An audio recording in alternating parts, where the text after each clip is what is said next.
Glad you're still with us. The need for proper legislation to treat with real crimes in the virtual world came up as a topic of discussion at a joint select committee parliamentary meeting on Monday. More in a story compiled by Vivian Bowen.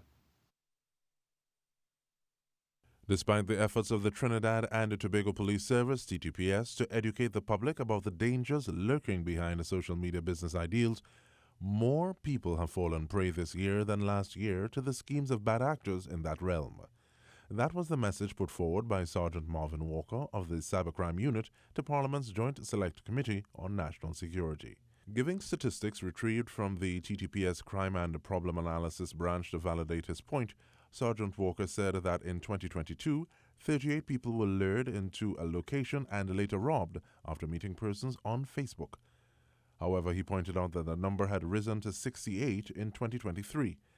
Mr. Walker also indicated that there were major increases in larceny and fraud where Facebook was the medium of communication between both parties. But he noted that changes in legislation must be enabled for the lawmakers to nip the crime at the source. The current legislation, what we try to use is just from the various parts. Offenses Against the Person Act, which covers areas in things like harassment and stuff like that.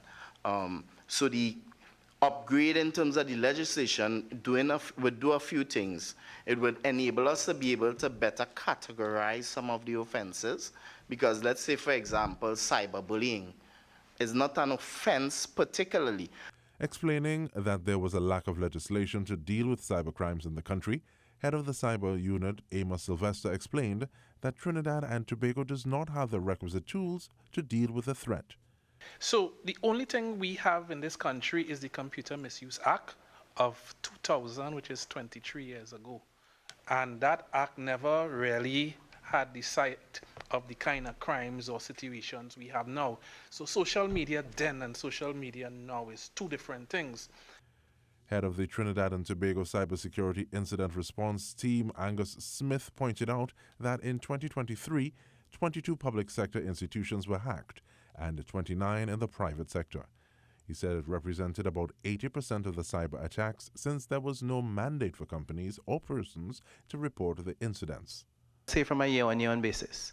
So over the last 5 years, and we could go from, let's say, 2019 to now, we have had something like 200 plus different types of incidents throughout Trinidad and Tobago, both private and public sector.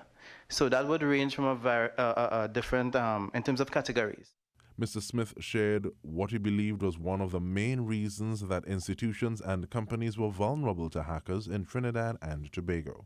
They may not have enough trained staff or just enough to suit, yes, trained staff, that's the best way to put it, enough trained staff to suit the positions that require to ensure that their infrastructure will be secure.